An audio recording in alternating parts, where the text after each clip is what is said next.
కాదు. దేవుడే పిల్లల్ని ఇస్తాడు. ఎప్పుడు పిల్లల్ని ఇస్తాడు? ఆ తల్లి ఎవరైతే ఉందో గొడ్రాలి దేవునితో నిబంధన చేసుకోవాలి. నిబంధన చేసిన ప్రతి తల్లికి పిల్లలు పుట్టారు.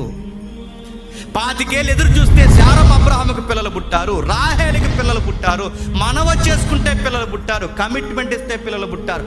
అన్న నాకే కనుక బిడ్డనిస్తే నీకు ఇచ్చేస్తానని కమిట్మెంట్ ఇచ్చింది గనక పుట్టారు. ఎలిజబెత్కి ఆలస్యంగా పిల్లను పుడితే ఏలియా లాంటోడు పుట్టాడు. గుర్తుపెట్టుకోండి. ఎక్కడ మీరు చూడండి కమిట్మెంట్ అంటే ఆలస్యమైన తల్లులు బాధపడకండి. ఎవరికైనా పిల్లలు ఆలస్యమైతే బాధపడకండి. ఎందుకో తెలుసా?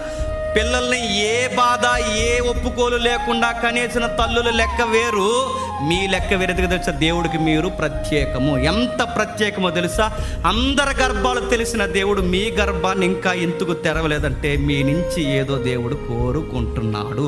ఆయన కోరుకున్నది మీరు చెప్పేస్తే బంగారం లాంటి బహుమానాలు తెచ్చి మీకు ఇస్తాడు. యోసేపు లాంటి, ఇస్సాకు లాంటి, అన్నాకు పుట్టిన సమూయేలు లాంటి వ్యక్తిని, ఎలిజబెత్కి పుట్టిన బాప్టిజం ఇచ్చి యోహాను లాంటి వ్యక్తిని ఇస్తాడు నీకు. వీళ్ళందరూ పిల్లలు వేరు, ఈ పిల్లల వేరు, ప్రత్యేకం. గుర్తుపెట్టుకోండి. ఆలస్యంగా పుట్టిన ఏ తల్లికైనా చరిత్రలో చూడండి బంగారు రత్నాలు పుట్టారు. నాకు పుట్టట్లేదు ఏం చేయాలి, అక్కడ అట్టుపడి తినాలి, ఇక్కడ ఇది అనాలి, అది వాడు, ఇదంతా కాదండి. దేవుడికి ఏదో ఇవ్వాల్సిన మాట ఉంది. ఇవ్వు, ఆ మాట ఇవ్వు. దేవ నాకు బిడ్డనిస్తే నేను ఉంటానో ఏదో మాట ఇవ్వు, ఏదో సరి చేసి. ఎందుకంటే దంపతులు ఇద్దరు దేవునికి ప్రత్యేకం. మీరు నచ్చారు దేవుడు, వాళ్ళ ప్రత్యేకమే. వాళ్ళకన్నా మీరు ఇంకా ప్రత్యేకం. మీ నుంచి ఏదో కావాలి, మీ మూలాలు ఏవో దేవుడికి కావాలి. ఆ దేవుడితో ఒప్పుకో, దేవుడు నీకు చక్కటి బహుమానం ఇస్తాడు.